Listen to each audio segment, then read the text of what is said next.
she wants to come forward, but then with no source of income. And she knows that no sane court is going to give her the custody of her children without a sustainable source of income. So what can you advise this woman legally to avoid losing her children? Thank you for that question.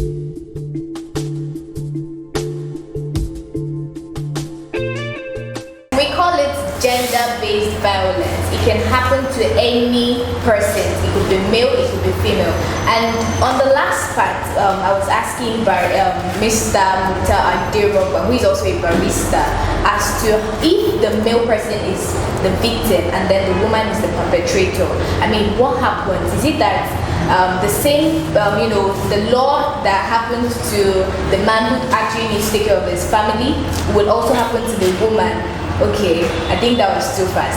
If the woman is actually in the possession of, taking care of the family and the man doesn't have anything to cater for his family, and then the man is being victimized and the woman is the perpetrator, what happens? This takes me on a very, some time ago I was reading something online and I saw a man complaining, barista, I saw a man complaining that, he's slim, he's small, he has a big wife who is, big and all. And then the woman, at every chance she gets, at every little argument, pounces on him. So what can you say as to the man being victimized? Well, thank you for that question.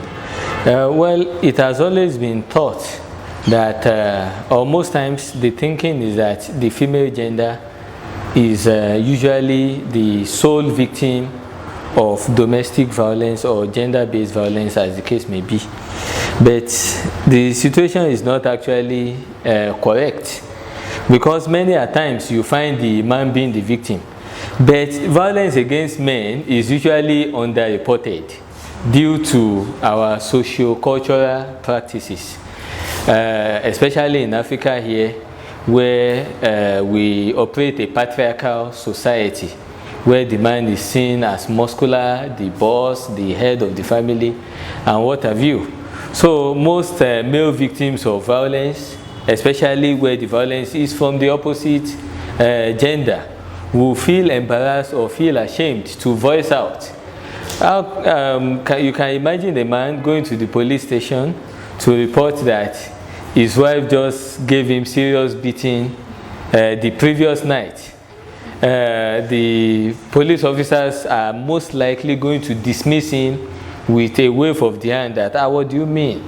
Can you show me? All this kind of, what kind of man is this? And all the other embarrassing taunts.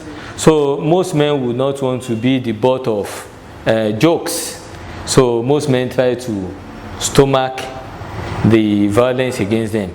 But under the VAP, the law offers protection to both genders. It is not gender specific. That is why it says Violence Against Persons Prohibition Act, as opposed to what we have in Oyo State, where we have the Violence Against Women law.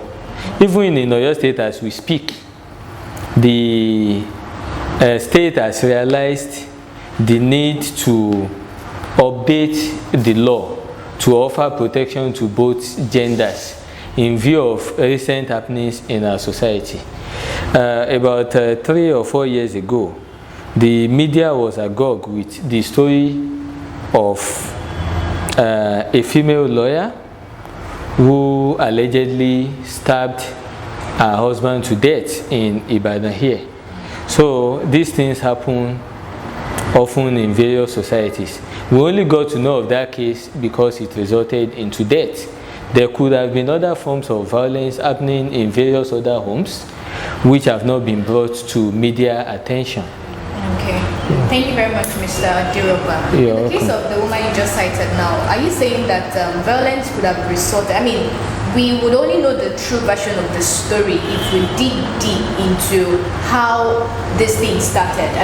On the part of the listeners and the viewers, they might be thinking, maybe the woman has been abusive and all, but do you really know what these women face? And just vice versa on the part of a man, just as you said, no man would actually walk up to a police station and the police station would accept it hook, line and sinker. Everybody is going to burst into laughter. So now the real question is, to the people implementing these laws, the government have done their best to bring up a law to, do justice to what is going on. To the people that are going to implement these laws, what exactly can you tell them? I mean, aside the legal, advice you have for them, man to man, what would you actually advise them to do? Or man to woman, or whoever is in position? In my opinion, violence has been with man from time immemorial, and violence can never end till the end of time. But what the state can do is to actually find means of minimizing the eruption of violence in the society by keeping violence to the barest minimum. And that is the bottom line of all the various laws enacted to prevent violence in the society.